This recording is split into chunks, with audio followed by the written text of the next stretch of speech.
Good day and welcome to the League of Women Voters Meet the Candidates Forum, a program produced by the League in collaboration with WTJX for well over 25 years. I am Felicita Richards, a member of the League's Board of Directors and the past president of the League.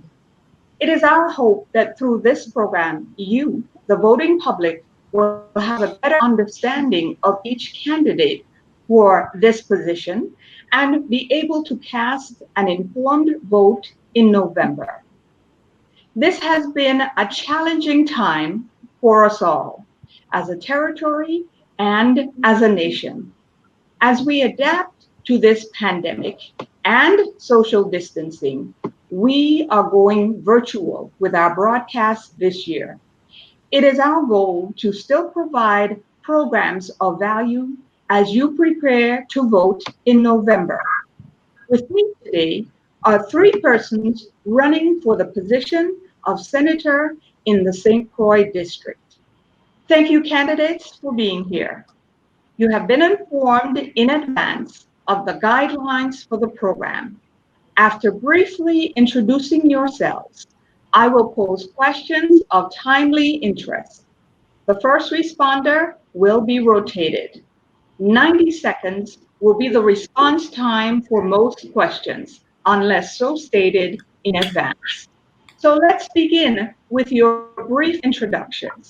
Kindly state only your name, ballot number, and political affiliation, if any, starting with Ms. Genevieve Whitaker. Greetings. My name is Genevieve Whitaker. I'm number 3 on the ballot, and I'm running as a Democrat. Thank you. Good evening. My name is Franklin Johnson. I'm number 6 on your ballot, independent candidate. Good afternoon. I am Senator Allison DeGazon, number 10 on your ballot, and I am running as a Democrat. Thank you all. We'll begin with our first question. And our first question asks why you think you should be elected to the position of senator for the 34th legislature. You will each have 2 minutes for the response to the following questions. And we will start with Ms. Whitaker. We will start with Mr. Johnson. In both St. Thomas and St. Croix districts, only one seat has been vacated. So you might have to replace an incumbent to be elected.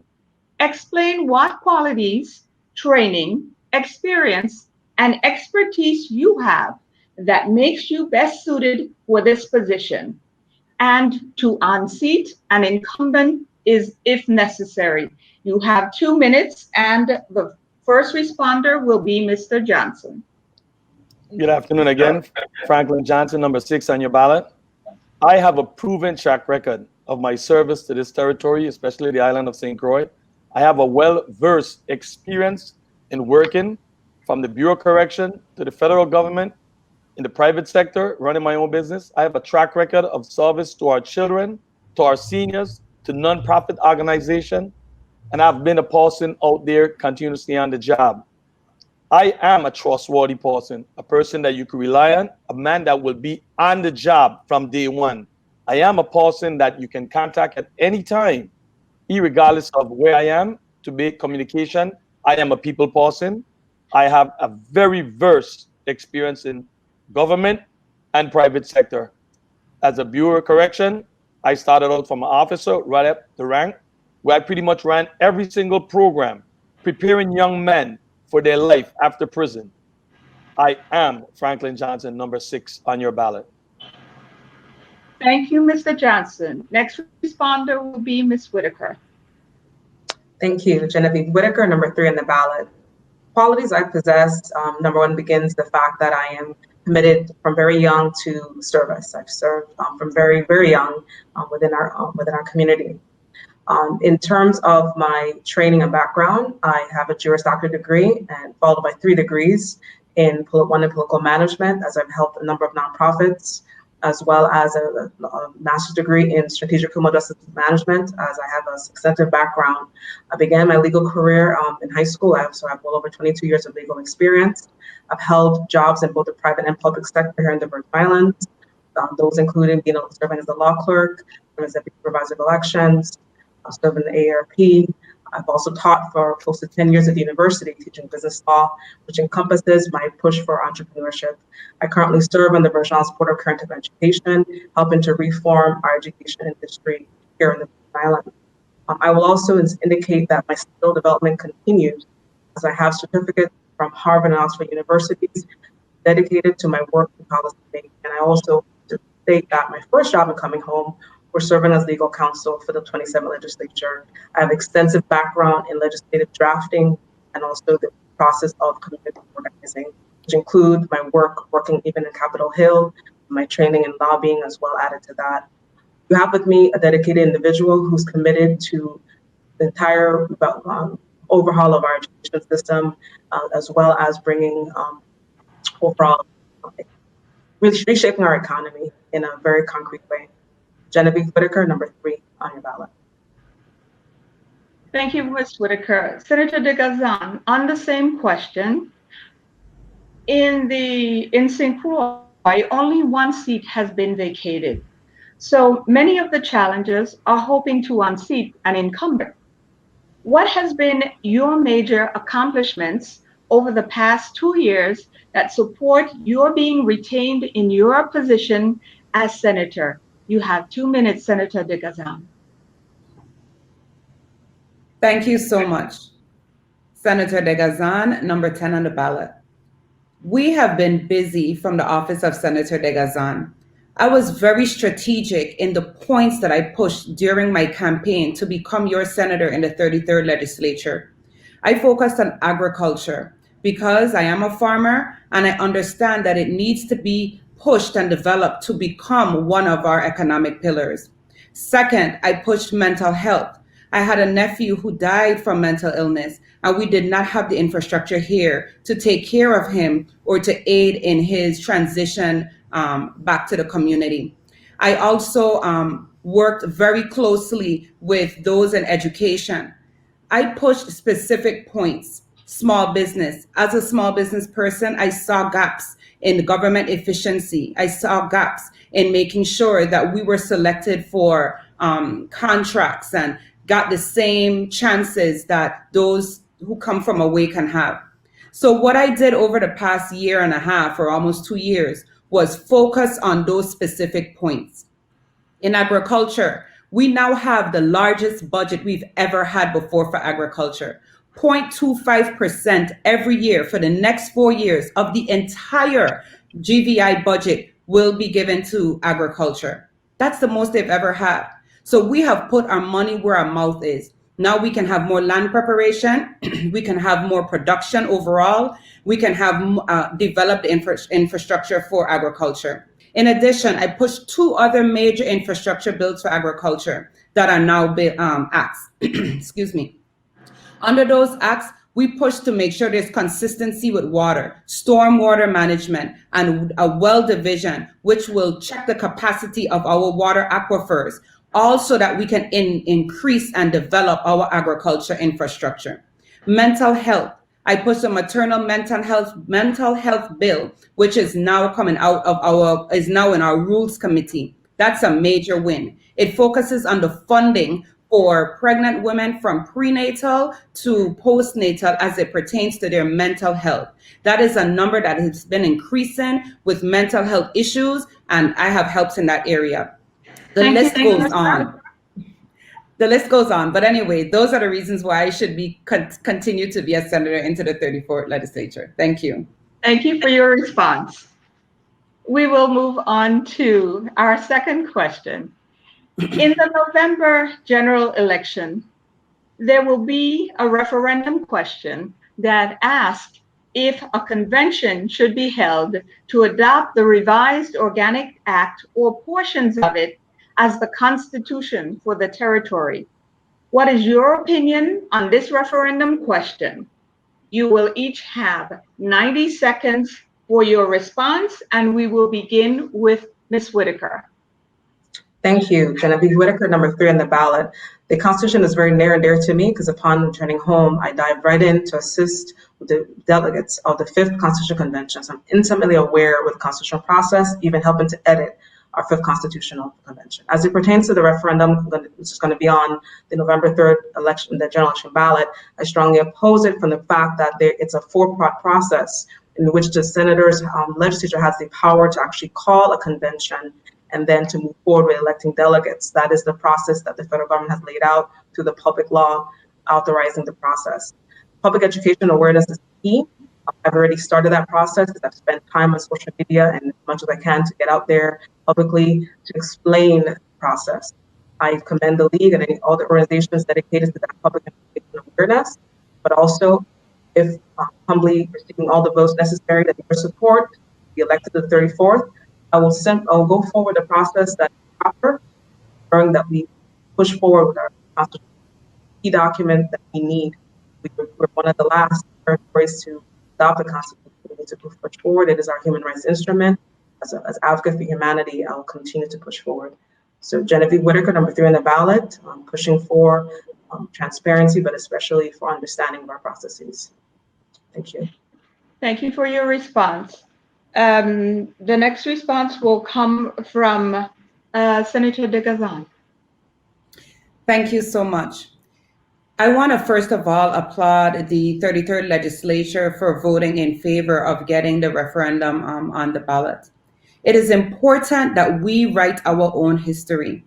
There's an example I use where Aruba and the Netherlands come into play. Aruba does not adopt all of the measures or the laws put in place by the Netherlands because they realize that based on their culture, based on the realities, they cannot adopt everything that they do. It could be detrimental to their economy. We should be able to do the same. We have a different landscape, different demographics, different economic structure. And in order to deal with that specifically, we have to be able to work with a revised Organic Act. It is time for us to change it, improve it, make the necessary adjustments so that we can position ourselves better economically, socially, environmentally, and move forward. So I am in support of that. And again, I commend my colleagues and all those who are in support. This is Allison DeGazon, number 10. Thank you for your response. Mr. Johnson, can you respond on this question? Yes, sure. Very good question. I don't support us adapting the Organic Act to as our constitution. I do believe we need to go and write our history, make whatever adjustment we need to make with our draft. But I also look at it as from a different angle. If we are going to do our own constitution, we definitely need to look at status. Are we going to be independent? Are we going to look statehood? What are we going to be? Commonwealth? In that way, we will determine, once we determine our status, how that draft is going to be, what our constitution is going to represent. At the present time, we must get out of this Organic Act and decide our destiny. Number 6 on your ballot, Franklin Johnson. Thank you, Mr. Johnson. The next question pertains to the COVID-19 pandemic. It has reaffirmed the affairs of the territory being a one commodity economy focused on tourism, making us vulnerable economically. Can you identify 2 industries that could diversify our economy or reduce our economic vulnerability, and explain what you can do as a senator to help their development? You will have 60 seconds for this question. The first responder will be Senator DeGazon. Thank you so much. The key word you said was to diversify. I am very much into agriculture, and you name it, for what currently exists. However, we need to improve our healthcare system so that we can attract the other Caribbean people to come from all over and utilize our healthcare system. It's what we called health tourism, medical tourism. And what I would like to do is to support the hospital in all the new funding that they have and to provide that oversight. They are run with a board, So it's difficult for us to have overreaching powers, but we have to ensure through our committee that we provide the necessary oversight. Second, the blue economy. That was a major win for the office of Senator DeGazon. The blue economy pushes so that we can now expand our marine research and education. We can expand shipping and boat building. Our waters, our marine is our most important natural resource, and it's time that we start to use it. Because of that bill, DPNR, DPW, and University of the Virgin Islands are working together to create the infrastructure plan that will get that up and running. And that was my bill. Thank you so much. Senator. Your time is up. Thank you. Ms. Whitaker. On my platform is clear, that it's a clear item on my platform is the focus on local economic development. So when I speak about that, I'm focusing on agriculture in the context of light manufacturing and supporting our local businesses in that way. We have the Economic Development Authority that can assist with that process. And also twofold is also the educational component. We speak often about agriculture, but again, there is no K-12 agriculture curriculum. So two-sided, but we're working with our education department and Department of Education, as the Board of Education, Department of Education, to implement the curriculum along with the vocational board. The second industry is the construction industry, both empowering our local contractors. Currently, right now, a lot of our contractors are not able to effectively participate in the bidding process because of the structural breakdown of our bidding and procurement system in the context of affording the opportunity to competitively and also take advantage of the funds that are coming through our territory through the recovery efforts. That also has an education component, as we need to, in the process of supporting vocational education. I'm asking, and serving in the 34th Legislature, I plan to properly fund our vocational system and also assist the stakeholder development and collaboration of all the stakeholders so we can move forward with implementation of the curriculum. We cannot have industry without educated and skilled workers. Genevieve Whitaker, number 3 in the ballot. Thank you, Ms. Whitaker. Mr. Johnson. Thank you for that question. Franklin Johnson, number 6 on your ballot. I must say thank you to Senator DeGazon and her colleagues for having that insight in making sure that agriculture get its fair share. If we're going to be able to sustain the territory, we must pay close attention to agriculture. Right now, as we speak, with COVID as the number 1 topic here, all the food that we bring in from the mainland, we must be able to produce something for ourselves. In my past experience, I worked at the Bureau of Correction, and I saw where agriculture can be the number 1 industry. We delivered, and we had a contract with Pueblo where we deliver 1,000 pounds of tomato on Monday, 1,000 pounds of cucumber on Wednesday, 1,000 pounds of zucchini on Friday. That went on for steady 6 months prior to Hurricane Hugo destroying our island and destroying the farm. However, agriculture can be sustainable, and we must train our farmers how to do crop sharing. Everybody wants to take 5 acres of land and put 20 crops on it. That cannot continue like that. It's not accessible. The supermarkets want to know that you're going to be consistent, and we will definitely be able to supply the supermarket. Second thing we must pay attention to is WAPA. Thank you, Mr. Johnson. Sure. And Mr. Johnson, I changed the order slightly last time, so with your forgiveness and your approval, if you could begin first on as our first responder on the next question, please. So one of the groups in our community that is continuously underserved by most elected officials is the disabled community. What do you know about their needs? And what can you do as a senator to address those needs? If you're not familiar with their needs, what can you do as a senator to find out? Then once you do find out, what would you do? You have 60 seconds for your response. Thank you. Very good question. Franklin Johnson, number 6 on your ballot. I have a proven track record of working with the disabled community. I've assisted them with their sidewalks when I was in my position in their last administration. Though it was not my job, I assisted with that. I work very closely with people for independent living, have continuously made contact with forgot the lady name at this point, but have made continuous contact with them. The White Cane Day, I've been a very prime sponsor of making sure that activity go on for the last 6 years. I will be a voice for the disabled in this community if elected, and I'm asking for your vote. Number 6 on the ballot. Thank you for your response. The next responder is Ms. Whitaker.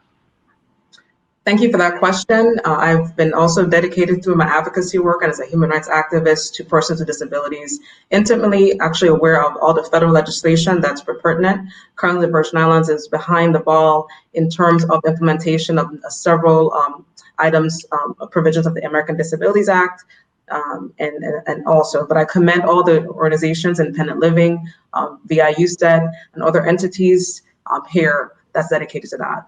What I would do, first off, is meet with the members of the community. I meet with them consistently already, because in my current position, serving with the Office of Supervisor of Elections, I'm also one who always promotes the importance of training and of education surrounding sensitivity towards that community. We also have an ADA coordinator. As a senator, I'm using the oversight powers along with my colleagues, really working with the governor to get him to work with his coordinator to implement a number of the initiatives. We also have FEMA that's present here, who has a anti-discrimination individual working all together to implement standards within our community, and also to have persons with disabilities at the table when decisions are made about their community. We hear the cries with Vitron and so on. I also thank you very much. Thank you. Your time is up. Thank you for your response. Senator DeGazon, as the incumbent, one of the groups in our community that is continuously underserved by most elected officials is the disabled community. As a senator in the legislature, were you able to address any of the concerns of the disabled during your term? If not, are you aware of their needs? If not, how will you find out, and what can you do once you know to address these needs? You have 60 seconds, Senator. Thank you so much. I am so proud to report what we submitted. We submitted a bill. It's a disability integration unit into VITEMA. The reason why that is important and strategic, it's because all of the points that was previously mentioned by the colleagues who are answering today will be overseen and mapped out by this integration unit. We saw the issues that took place with our disabled community during COVID. We saw the issues that takes place with them during natural disasters. It's because there is no unit that focuses on their needs while the planning is being done in VITEMA. So it is important that we get that off the ground. We submitted it, and we are currently looking for the funding for that. I spoke with my colleagues and even the governor about making sure we can come together and find the funding for it. Everyone has agreed that it is important and it should be a priority. So I look forward, once elected into the 34th, to this being one of the measures that comes to. Thank you, Senator. Thank you. Number 10. Our next question. Crime has not abated, and we continue to see young men, women, and children being killed. What do you see as the root causes of this epidemic of violence? That's part A. And part B, what ideas do you have that would contribute to a lessening of this loss? You will have 90 seconds for your response to this question. The first responder will be Ms. Whitaker. Thank you for that question. The issue of crime prevention is near and dear to me. One of the areas that I've taught in and also advocated is in criminal justice reform and juvenile justice. I am a former guardian ad litem, street law volunteer, you name it, mentor, on and on, in terms of, as again, a commitment to community.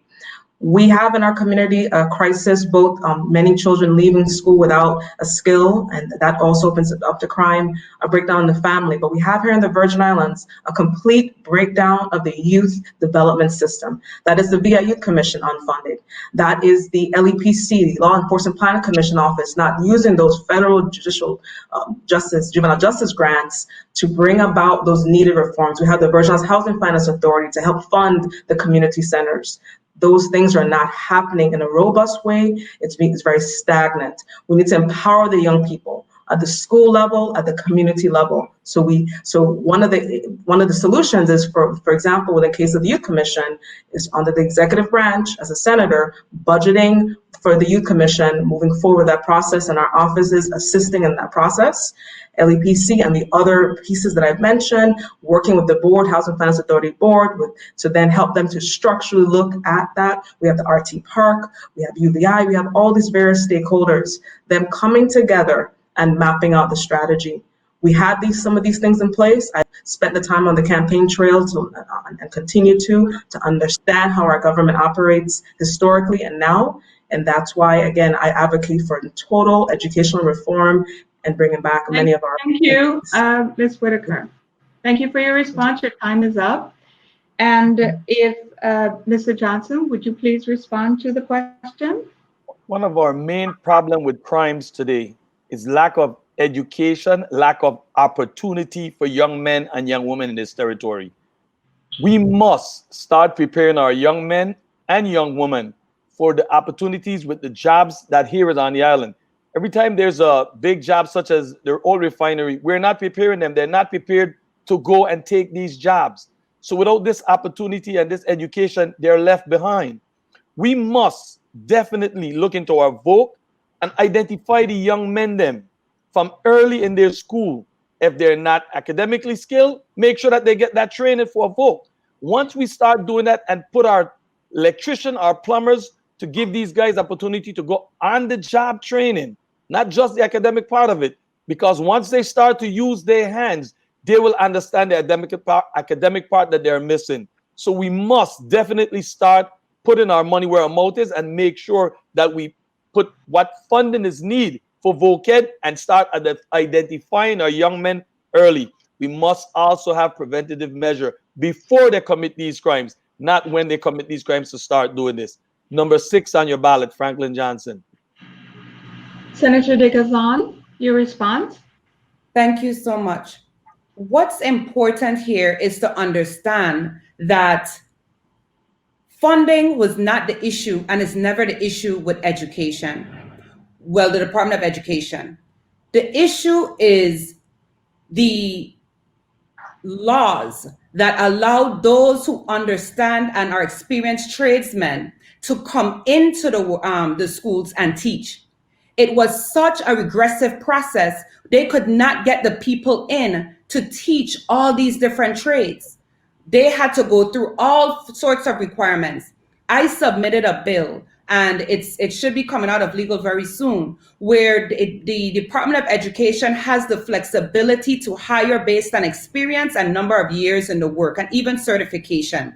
That allows us to now build on a lot of what my colleague said, that the people before answered. This is the issue, not funding. It is getting past the bureaucracy, fixing the code so that the people can then get in the classrooms. So now we can help to develop those young men, those young women who don't really care about the schoolwork, but they want to learn a trade and be able to sustain themselves right out of high school. Another issue, we need to be, it's tough, but for those who have gotten the opportunity and choose to continue going back into the system, being caught time and time again with unregistered guns, I move to remove bail for those who do not, who are caught with unregistered guns. So you see, it has to be twofold. I submitted a legislation to allow them access to that education, and for those who refuse to conform and those who pose a threat to our society, even though we've tried our best to rehabilitate them, we must also toughen the laws so that in the event they're found with registered guns, there's a deeper penalty. Unregistered guns, Thank you, Senator. Thank you. Number 10. Is up. And if I may get you to be the first responder on our next question, Senator. Across the nation, there have been cries to defund the police because of their alleged cruel and inhumane treatment of citizens. Unfortunately, our local police department has a consent decree in which they have been tasked with rectifying similar kinds of behavior. Do you think the department should be defunded in the VI? 60 seconds. No department in the government of the Virgin Islands needs to be defunded. We need every dollar so that we can become a more streamlined government across the board. Each department needs to ensure that there are policies and procedures that are being developed and that are implemented. When the VIPD comes before us, whether it's for the budget, whether it's for regular meetings, I ask the questions about policies, about procedures, about morale, about training. This is how we get to improve on the performance of our VIPD. It's not by taking away money. It's not by reducing the opportunity for training and the opportunity to get out and to better themselves, to become even better at what they do for us. Defunding is not the answer. It is, in fact, putting more of those resources to use to develop better policies and procedures, and also making sure that they are applying for more grant funding that will help them become stronger and eventually come from under that consent decree. Thank you so much. Allison, number 10. Thank you for your response. Mr. Johnson? Thank you very much. I will never support defunding the police department. I don't even know what to say about that. However, we must make sure that the police department get all the tools that they need to do their job, starting with traffic light, starting with the cameras at the traffic light, starting with a crime lab. They need more tools to get their job done. I hope and pray that we definitely get those grants and additional funding to assist our men and women with little to none resources in the new technology world. The criminal have been more advanced than our law enforcement. So we must find way to even improve the resources and the training for our men and women in blue. Franklin Johnson, number 6 on your ballot. Ms. Whitaker, if you would please respond to the question. Thank you. I also join with my fellow participants. I would not move to defund the police.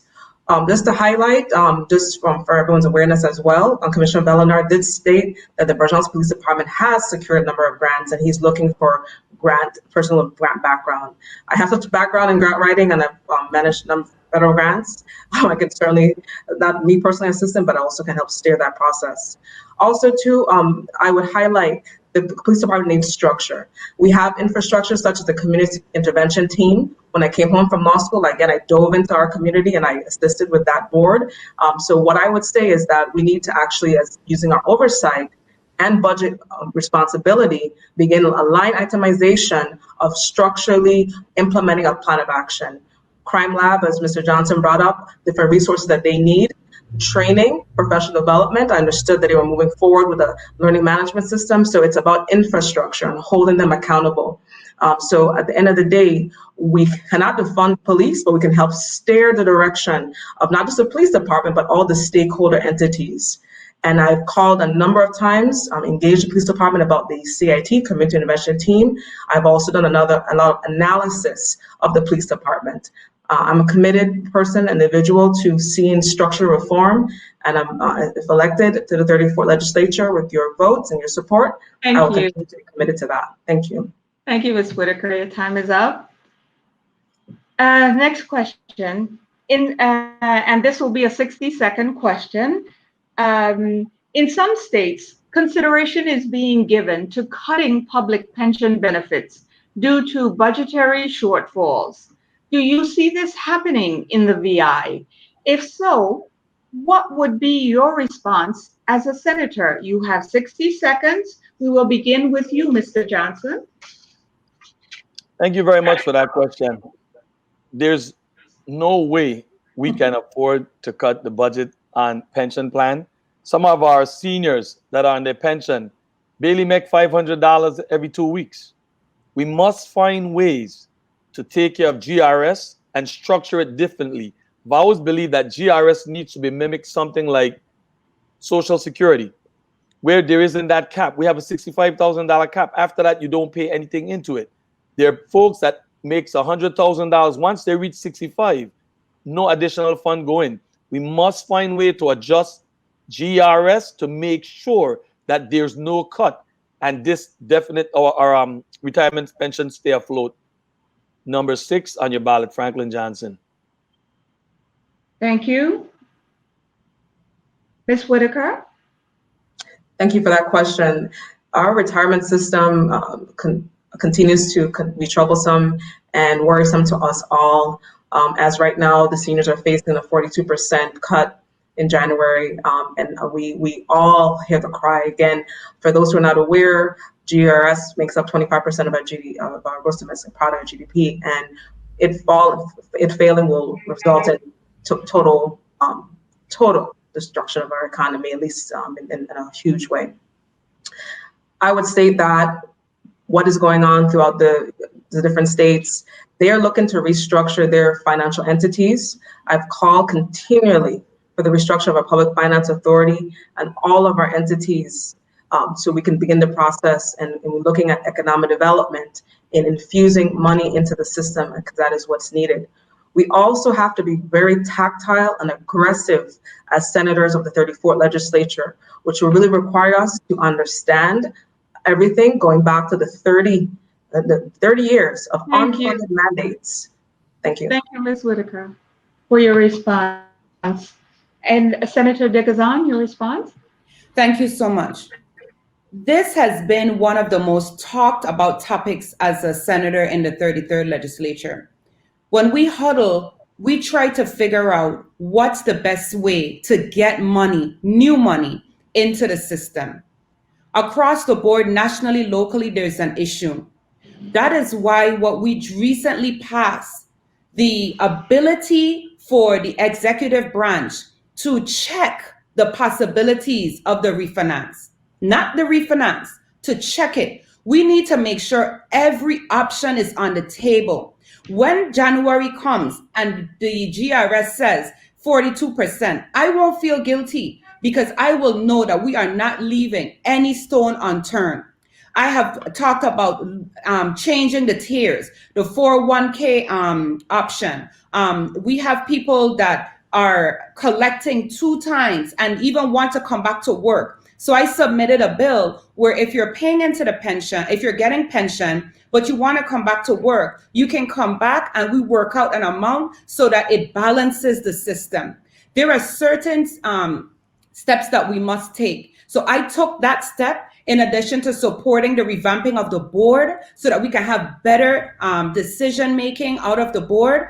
So overall, pension reform is important, but that 42%, I will never be for it. Whatever we need to do legislatively to make that difficult and not happen to allow our seniors to survive, I will support that. That is why I supported that bill this last week, so that we can make sure every opportunity to reduce our debt is found so that all that extra cash, any extra revenue that is realized can go into our GERS system. And remember, only the legislature can determine where every dollar goes. And as your senator, I will make sure every new dollar realized goes into the GERS. My fantasy gaming bill, that is solely to put money into our GERS. So yes, I have found, I understand the seriousness. I've pushed for revenue generating bills. I've pushed for refinancing research. I've pushed for everything because that is a tough pill to swallow. And if it's up to me, our seniors will never swallow that pill. Thank you. So, Senator, we have you have covered some of the items in our next question, which is still on the topic of GERS. So, how do you rate the following ideas to raise revenues for GERS that have been proposed by UVI Professor Gerard Emanuel? He has suggested that 1, we consider a 14-cent tax on gasoline to contribute to GERS. Or 2, restructure the DeGazon benefits to save ourselves more dollars. Or 3, related to the governor's seeking a significant loan or refinancing our debt. And you have spoken about a few of those. So if you could continue on this for 60 seconds, and then we will go on to the other responders, since you have already covered some of the issues. Thank you so much. This GERS problem, when I was running, I thought, this could probably be something with just one idea and we fix it. It's not that way at all. We need several paths, several streams of revenue to pour into this system while we perform reform.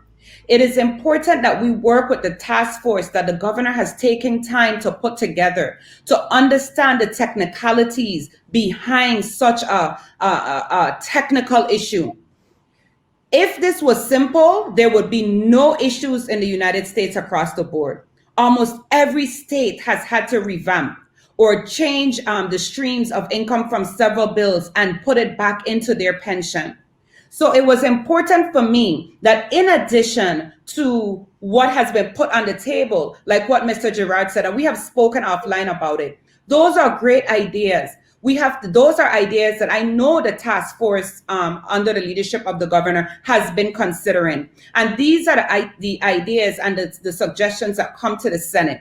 When we work together in our working sessions, we do not put anything aside. We discuss those items that Mr. Gerard mentioned, bills that generate revenue from the individual senators. Thank you, Senator. It needs all the attention possible. Thank you. If we can get a response from Mr. Johnson, and then Franklin Johnson, number 6 on your ballot. I totally agree with restructuring. Restructuring is as basic as consolidating your debts at your home. And if we restructure, we have to make sure that GERS is number 1 on the list when it's restructured. I do agree totally with the senator that must go to GERS because some of the ideas I have are not the one that's going to fix it. Infusion of real cash is what's going to fix GERS. So as I said earlier, with mimicking Social Security, there's a couple folds in it. Right now, we have to put on some time and age to mimic Social Security in order to have people on the job a little longer. GRS is like a pyramid, and right now the pyramid is flipping upside down. And if the pyramid flips upside down, it will collapse. So definitely I will be supporting our restructuring our debts, but make sure that the majority of the money goes to GRS. Franklin Johnson, number 6 on your ballot. Thank you. Ms. Whitaker, your response? Thank you for that question. It's going to take tremendous political will, and you have that in me, tremendous political will. We're going to have to go back, as I stated before, to those unfunded mandates to begin the process of repealing several legislation that we can to help pare down, because what we did over the 30 years is we began the process of unfunding it, and that's where we are. We also need to empower the retirement, the GRS board. Also, I appreciate senators for their foresight in making sure that people are qualified. That was, again, another strengthening legislation. But I will also highlight, we need to look at restructuring our public finance entity. We have to begin that process. From the time we were established in 1988, we have only actually witnessed structural reform, structural deficits, and that need reform. In 2017, it was brought up that $101 million was not accounted for properly with the PFA, and that worries me because that's some of the same money that can be used to also help. I agree with Mr. Gerard Emanuel. I respect him highly as a retiree and as a person who continues to advocate. Genevieve Whitaker, number 3 on the ballot. Thank you for your response. We do want to get in an education question. And what measures would you propose as a senator to improve educational outcomes for our VI students during this period of the COVID-19 pandemic? And our first responder will be Ms. Whitaker. Thank you. Right now, our students are now facing a virtual environment. I am very concerned because of the infrastructure of our technology. Just today, participating in an internet connectivity webinar. Also, too, I'm very vested in educational reform. I'm supporting Bourgeois Caribbean history being taught in our schools, and even more specifically, the implementation of curriculum. So as a member of the 34th Legislature, I will push for curriculum reform, moving through oversight to ensure that the Board of Education, Department of Education implement the various curriculum in Title 17, Section 41, the courses of study. I will also add to that, in terms of educational reform, we must completely begin the process of really looking at how we're going to have young people leave school with a skill, be trained. We also have young people who would like to be entrepreneurs, so we have to support that as well. Also, too, I continue to advocate for our children learning their human rights, children understanding their humanity. And so I will continue to do that and ensure that. And finally, infusing a 21st century curriculum. So at the end of the day, within the COVID environment, we need to look at fixing the internet connectivity system. That's a Virgin Islands Next Generation Network, which has all the much of the public funds, getting our schools equipped, working with these vendors. We have different providers, and that will also require structural reform. It doesn't sit well with me that we continue to push and continue to seek an entity funded with public funds, and there has been no shift in the evolution of our connectivity, and we are all suffering, our students, parents, teachers, and the wider community. Genevieve Whitaker, number 3 on the ballot. Thank you. Your time is up. Thank you so much for your response. Senator DeGazon. You know, education is important to me. I am a mother of 4, and I am about to maneuver and deal with this virtual world. And I decided to see it as an opportunity. How do I improve the outcomes of my children now that we're in a virtual environment? Number one, I did some research and I realized that retention is important. We can now use technology, the platform that they have grown in, to educate them. So working closely with the teachers and me as a parent, even the parents on the outside, understanding what's being taught, how it's being taught, being involved. We ask for these same things in the physical, but this is a different opportunity where you can be one-on-one with your children in their arena. This technological arena is really the children's world. So we have to support them. Educational outcomes that's supposed to come from this new virtual world. It's better retention, less dropouts. That is a fact. When there's using technology and the flexibility it offers, actually shows that children do not drop out of school. So this is an opportunity for us to get more children to graduate if this was to become part of our curriculum. I just see this as a world of opportunities for us. I think it's a transition from one world or one thinking to the next, and there's a lot of outcomes. And it's up to us to follow the lead of the Department of Education and understand our children. Thank you. Senator. Mr. Johnson, if you could respond. Thank you very much for that question. COVID have brought some challenge to the world, not just the Virgin Islands, to the entire world. And there are going to be challenges that we will be continuously adjusting as we go along with COVID until they find a cure for COVID. However, I do truly believe that education is the key to our children and success and get them out of the crime direction that have been going. I also agree with Ms. Whitaker. Caribbean history is a must. VI history is a must. I ran into an experience this weekend past. A young man said, "Who is General Bordeaux?" And I was shocked. And the next thing he said, "Freedom City is a must." And I looked at him and I said, "And you are saying Freedom City and you don't know who is General Bordeaux?" So definitely virtual education must be the route to go as long as we continue having COVID. But our education structures, our building, our schools must be prepared for when that day comes, if and when it comes, that we can make sure our children are prepared to go into school and have their education and have all the tools to have their education. Number 6 on your ballot, Franklin Johnson. Thank you, Mr. Johnson. Time has moved so quickly that we are now at our final question. 60 seconds each, so that we will have time for everyone to be able to speak. And our last question pertains to the fact, candidates, if you were re-elected or elected to the 34th Legislature, what committee would you want to be a member of? And what special talents, training, or experience could you bring to that committee that would make you a valued member? We will begin with Ms. Whitaker. Thank you. And just to highlight, committees names can change, but there's some standard committees. I would select the Rules and Judiciary Committee, that's based on my legal background and the entire legislative process.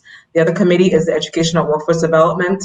I am an educator. I serve on the Virgin Islands Current Technical Education Board, and I bring requisite skill sets to that process. Also, economic development, as I'm a keen advocate of economic development as an entrepreneur, as also an individual who has taught persons how to start their own business. So those are three main committees. Also, too, with what the skill sets that I bring to the entire legislative process is my legal background, ability to draft legislation. So one of the commitments I have in representing you, the people of St. Croix and the wider Virgin Islands, is my commitment to a legislative process. I have my legal training and also understanding of the legislature is going to be key in even number of structural reforms of the actual entity. So I'm hoping to work with my colleagues to do that. Thank you, Genevieve Whitaker. Thank you, Ms. Whitaker. Thank you, Ms. Whitaker. Senator DeGazon. Being a senator right now, each committee is so important. So sometimes I say to myself, no matter what committee I'm on, I would give my all. However, my background is economic development, and even my PhD studies, it was the development of small island economies. And also I'm a farmer. So agriculture is my passion. It's an area where I have knowledge and expertise. I'm also very interested in the workforce development. I've worked at the Department of Labor, and I understand how important it is to poise our people for success in their careers. So, as the Genevieve mentioned earlier, the committees can change. It can be renamed in any way. Anywhere that I am needed, I will go and serve with all of my tenacity. However, I would always prefer to be where agriculture and economic development is. I strategically push a lot of my bills along that area. I don't plan to be a senator for a very long time. This is a pass-through for me where I can give of my talents and my expertise at this time. And while there, I would like to focus on agriculture, economic development, and of course, workforce development. Thank you so much. Mr. Johnson. Franklin Johnson, number 6 on your ballot. I am a team player. And again, not a choice of where I would want to be, wherever I fit and work best. I have a very in-depth background in law enforcement. I also comes from working through the prison preventative measures, so law enforcement will be my forte. However, Parks and Rec, with my experience in working and volunteering my time for the young men and young women, many times in the after-school program, is another area that I will definitely be a part of. Agriculture, from the time I'm small, I've been in the soil, and I've had a great experience working to the Bureau again, working with the farm and seeing that experience. So there's about 3 areas that I would gladly be a part of, but I'm a team player. Wherever I fit and the people choose to make me their senator, I'll be glad to serve. Franklin Johnson, number 6 on your ballot. Thank you all. It has been a wonderful program. We've come to the end of today's program. On behalf of the League of Women Voters of the Virgin Islands, I want to thank WTJX and its staff for this opportunity to bring together the candidates for elective office. We also want to thank the candidates for taking the time to be here. The League encourages all to vote in November. This year, 2020, marks the 100-year anniversary of the 19th Amendment that granted some women the right to vote. Let us all exercise that right, a right that so many do not have in other countries. Also, remember that this year there will be a referendum question on the ballot having to do with a constitution for the Virgin Islands. Look for the announcements of the League's education program on the referendum right here on WTJX. And do visit the League's website at www.lwvvi.org.